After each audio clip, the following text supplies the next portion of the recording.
তাহলে এই ক্ষেত্রে আমি খাবোটা কি? সাধারণভাবে পুষ্টিকর বলতে আমরা দৈনন্দিন যা বুঝি, ডিম, দুধ, কলা, ভাত।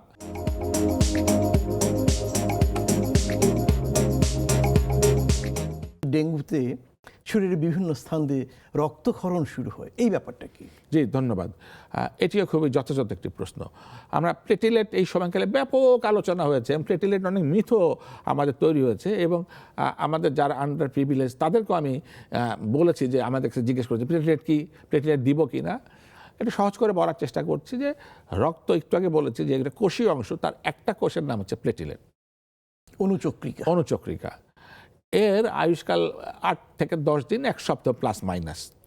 তার মানে কি 7 দিন পরে প্রতিবারই একটা কেমন ভাঙা হচ্ছে, আবার নতুন করে তৈরি হচ্ছে, অর্থাৎ শরীরের সাম্য অবস্থা বিরাজ করছে। এটা যে পরিমাণটা বলে দেওয়া হচ্ছে, এটি যদি কোনো জটিলতা না হয়, সার্বক্ষণিকভাবে ওইটি থাকে, কিছু মারা যাচ্ছে এবং নতুন করে তৈরি হচ্ছে বলে এটার কোনো পরিবর্তন হচ্ছে না। কিন্তু যদি ডেঙ্গু হয়ে থাকে, ডেঙ্গুর জীবাণুটা আমরা একটু আগে যেভাবে দেখলাম, ঠিক একইভাবে এই অনুচক্রিয়াকে ধ্বংস করে ফেলে এবং ধ্বংস করে। ওই যে অনুচক্রিকার কাজ ছিল রক্ত জমাটের সাথে, একটা তঞ্চন প্রক্রিয়ার সাথে এটি সম্পর্কিত। কিন্তু যখন এই ঘটনাটি ঘটে গেল, তখন কি হচ্ছে যে রক্তটা পাতলা হয়ে যাচ্ছে, বা সাধারণ যে থিকনেস যতটুকু ঘন থাকার কথা, এটির বদলে পাতলা হওয়ার কারণে শরীরের বিভিন্ন অংশ, মূলত মুখ, নাক এবং যেই সমস্ত প্রকৃতিবদ্ধ ছিদ্র আছে, সেখান থেকে এই রক্তটা বেরিয়ে আসতে পারে। এটা হচ্ছে কার্ডিনাল ফিচার। অর্থাৎ কোনো রকম রক্ত বা প্রবণতা হলেও আমি আর ঘরে রাখবো না, রুগীকে আমরা নিয়ে যাব। এটা একটু শেষ করে নেই, তাহলে পারে ডাক্তার তখন নির্ধারণ করবেন তাকে সত্যি সত্যি প্লেটলেট দেওয়ার দরকার কিনা, সেটি 4 জন থেকে 1 জনের কিনা। এটা আমার মনে হয় যে বিশেষজ্ঞের হাতে তাকে ছেড়ে দেওয়াটাই ভালো। আমরা এরকম কথা শুনতে পারি যে এত হয়ে গেছে প্লেটলেট, তাহলে তো এখানে আপনার ভয় পাওয়ার কিছুই নাই। শুধুমাত্র প্লেটলেট একটা ডেঙ্গুর মৃত্যুর ঝুঁকি আছে কিনা এটা বলে না। এটি একটি মানদণ্ড, অবশ্যই এটা গুরুত্বপূর্ণ মানদণ্ড, কিন্তু সেটি আবার আস্তে আস্তে পূর্বতে ফেরত আসতে পারে।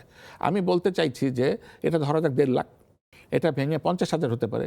আপনি ভীত হয়ে গেলেন, আপনার রুগী হয়তো মারা গেছে, কিন্তু আপনি তার পরের দিনও করে হয়তো দেখা যাবে আবার 70 লাখ চলে আসছে। তবে একটা মোটা দাগে বলা হয় যে 10,000 যদি হয়ে যায়, তখন এটাতে আর সুযোগ নেওয়ার কোনো অবকাশ নাই, তখন দ্রুততম সময় এটা হসপিটাল অ্যাডমিশন দাবি করে। আর একটা কথা বলা হয় যে প্লেটিলেট বাড়ানোর জন্য আমরা কিছু খাবো কি না, তো কি আপনি খেতে চাচ্ছেন? তখন ওই যে পুরনো মিথের যে কথা আসে, আমরা পেঁপের রস, পেঁপের ডাল ভেঙে, সজনের রস ইত্যাদি খাবেন। তো আমি ফার্মাকোলজি হিসাবে খুবই গুরুত্ব নিয়ে, দায়িত্ব নিয়ে বলতে চাই, অদ্যাবধি আমাদের বিজ্ঞান কোনো রকম কোনো বিশেষ ঔষধ, পানীয়, খাদ্য নির্ণয় করতে পারে নাই যেটা ডেঙ্গু ভালো হয়ে যাবে বা প্লেটলেট ঠিক হয়ে আসবে। তাহলে এই ক্ষেত্রে আমি খাবোটা কি? সাধারণভাবে পুষ্টিকর বলতে আমরা দৈনন্দিন যা বুঝি, ডিম, দুধ, কলা, ভাত, মাছ, মাংস, এটি যদি আমরা স্বাভাবিকভাবে খাই, তাহলে পারেই এর চিকিৎসার জন্য যথেষ্ট।